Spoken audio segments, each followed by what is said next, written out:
Welcome to today's day in history. We are on March 23rd, 2020, and today's day in history, right, wait for it, okay? It's about the word okay.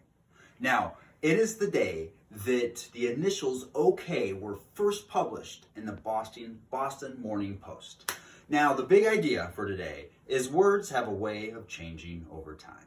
Now, let's talk about the word okay. I'm going to try and not say okay very much during this presentation. So, okay, let's get going.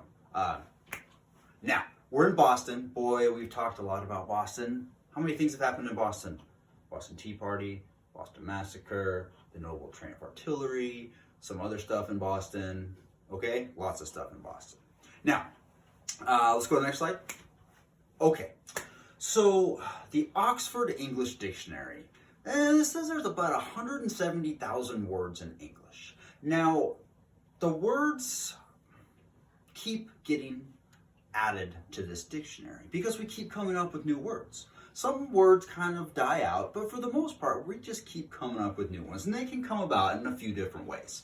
Now, okay, the first way is that we absorb them from other countries. Now, this happened a lot, especially early on in English. We took a word from French, we took a word from Latin, from the Greeks, from the Italians. It happened all over the place.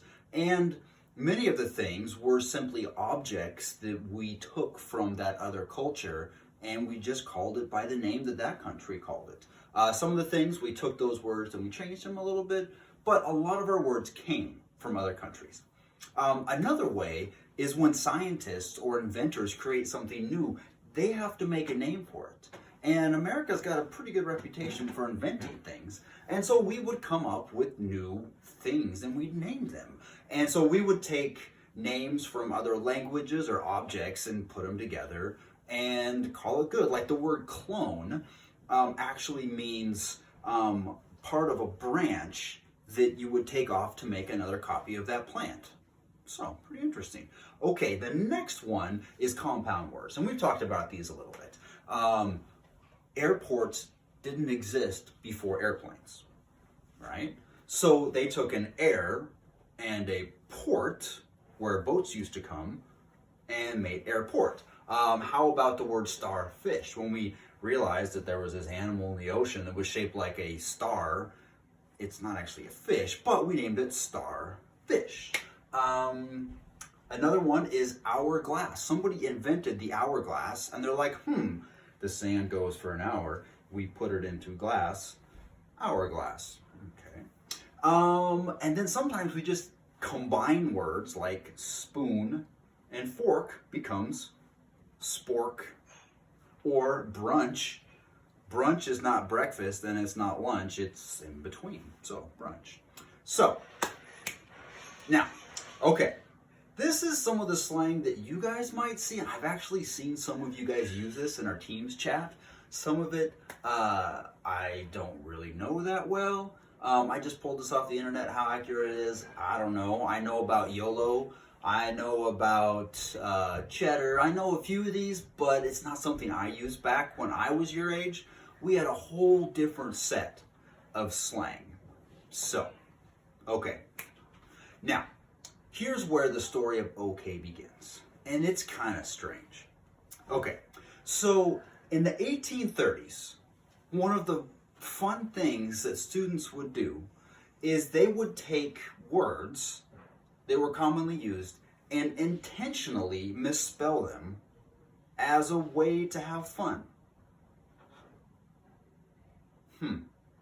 Okay, I don't see that as fun, but who knows? Maybe back then it was a huge game, but apparently they did it. And the actual place that the word okay came from were these students that took the phrase all correct or all correct, and they spelled it all correct, okay, instead of all correct, spelled ALLCORRECT. They misspelled it.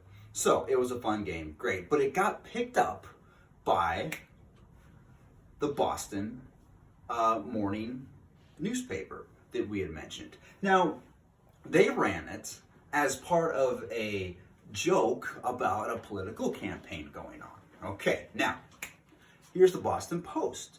Now, the Boston Post printed this, and once it went into print, it became very popular. And all of a sudden, okay was a word that people used.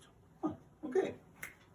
Now, I always like when I get to put up pictures of these people that probably don't hardly ever get talked about. Now, this guy's name is Alan Walker Reed, and he was a professor of linguistics and English. Now, I mean, I just think it's pretty awesome that somebody that studies words, their last name is Reed.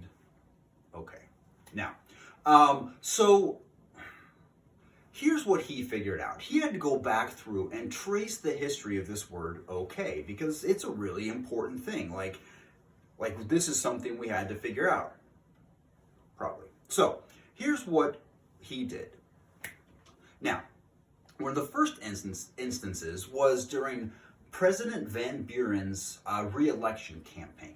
Now, Van Buren was the 8th president. Not too many people know about him. He's famous for a couple reasons. He was the first president born after we declared our independence and we weren't owned by Britain anymore. He was also the first president that apparently didn't speak English when he was a child, but he grew up and learned English.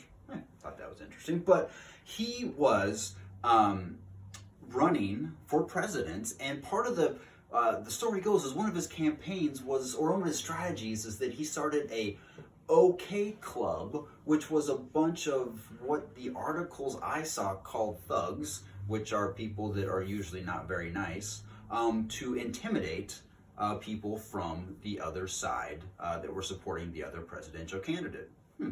That's one theory. Another theory was that because President Van Buren was from a place called Old Kinderhook, that they took the OK, and that's where OK came from. Don't know. Okay, so that wasn't it. Reed figured out that wasn't it. This is one of the political cartoons that came up, and you can see it says OK. So you could see how people might think, okay, well, that's where OK came from. All right, next slide. Now, what? Biscuits? Crackers? Here. So another theory was that an army biscuit that was popular at the time, which was made by the company Orrin Kendall, OK, was responsible for where OK came from. I don't know. Those don't look very tasty, but I bet you if you're hungry they are. Now, some other theories were that it came from some other languages. The Scots had an expression, ochke. The Greek, ola kala, something like that. The Choctaw Indians, okay. And the French had Chaos, I can't pronounce it, but they thought that maybe it just came from these other languages. There was also a theory that it came from a very famous port in Haiti called Los Cayes, where they imported a whole bunch of rum, or exported rum. I don't know, that was another theory. Okay, so what happened was a word got started, and Alan Reed figured out that it was actually these students in the 1830s that got it picked up by the Boston newspaper, that then ran it as a comic, that then made this word popular. And it's one of the most commonly used American words in the world. This word has spread across the entire world. You can go to many other countries and say okay, and people will probably understand you. It's that popular. Okay, so that was our day in history. Now, one of the things you need to do as a follow-up is, okay, you need to count how many times I said the word okay, okay? Because, okay, well, you don't actually have to, but I'm gonna guess I said it a lot. Okay,